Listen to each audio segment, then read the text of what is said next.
CID Shakuntala 600க்கும் மேற்பட்ட தமிழ், தெலுங்கு, கன்னடம் மற்றும் மலையாள படங்களில் கதாநாயகி, ஐட்டம் டான்சர் மற்றும் வில்லன் வேடங்களில் நடித்துள்ள இவரின் மறைவு ரசிகர்களை அதிர்ச்சியடைய வைத்துள்ளது.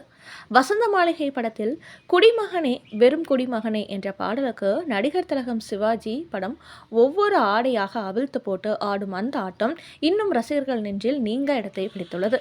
சிவாஜி படுத்திருக்கும் போது அவரை தாண்டி போய் டான்ஸ் ஆடுவார். இப்படி சிவாஜிக்கு ஈடு கொடுத்து நடிக்கும் டான்ஸ் நடிகை, கவர்ச்சி நடிகை சிஐடி சகுந்தலா. அதே போல தவல் புதல்வன் படத்தில் கண் தெரியாத சிவாஜி கணேசன் முன்னால் உடை மாற்றுவார், உள்ளாடைகளை மாற்றினார். சிவாஜி கணேசன் அதை பார்த்து உதட்டை கடிப்பார். இவருக்காக எழுதப்பட்ட பாடல் வரிகளில் இதுவரை திருமணம் ஆகவில்லை, 2க்கு மேல் நான் பெற்றதில்லை என்ற தத்வார்த்தமாக பாடி நடித்திருப்பார். சம கவர்ச்சியும் காட்டியிருப்பார். அந்த படத்தில் அவருக்கு எதிராக சதி செய்து அவரை பழிவாங்கும் அற்புதமான கேரக்டரில் நடித்திருந்தார். அதேபோல் படிக்காத மேதை, கிரகப்பிரவேசம், எங்கம்மா போன்ற படங்களிலும் அவர் வில்லி மற்றும் குணச்சித்திர வேடத்தில் நடித்திருந்தார். சகுந்தலாவின் கவர்ச்சி நடனத்திற்கு என்றே அந்த காலத்தில் ஏராளமான ரசிகர்கள் இருந்தனர். கடந்த 60கள் 70களில் கதாநாயகர்கள் கிளாமராக நடனமாட மாட்டார்கள் என்பதால் கவர்ச்சி நடனமாடும் நடிகைகளுக்கு என ஒரு மார்க்கெட் இருந்தது.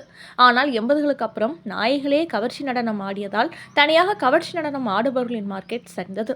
இதனால் ஒரு கட்டத்தில் சிஐடி சகுந்தலா சினிமாவில் நடிப்பதை நிறுத்திவிட்டார்.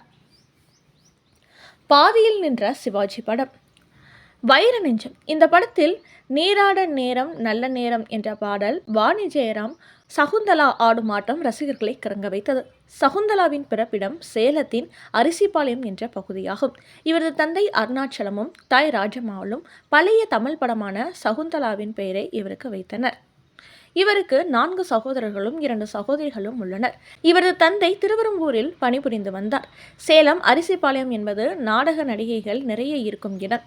ஈரோடு, கோயம்புத்தூர், கள்ளக்குறிச்சி இப்படி சேலம் மாவட்டத்தில் ஒட்டி நடக்கும் நாடக நடிகைகள் தேவைப்படுவார்கள். இந்த அரிசிபாளையத்தில் வந்தால் ஒப்பந்தம் செய்து கூட்டு செல்வார்கள். அப்படி ஆரம்ப காலத்தில் நாடக நடிகர் இருந்தவர் சிஐடி சகுந்தலா. அதனாலேயோ என்னவோ சிவாஜி கணேசனுக்கும் சகுந்தலாவுக்கும் அப்படி ஒரு பொருத்தம் இருந்தது. இப்பொழுது சிவாஜி கணேசன் படம் என்றால் மிகவும் கவர்ச்சியாகவும் ஆபாசமாகவும் நடனமாடி ரசிகர்களை மயக்குவார். பட்டாக்கத்தி பைரவன் என்ற படத்தில் முத்தங்கள் 100 தித்திக்கும் பாரு என்ற பாடலுக்கு தெலுங்கு படத்தை விட மிக மோசமாக நடனமாடியிருப்பார்.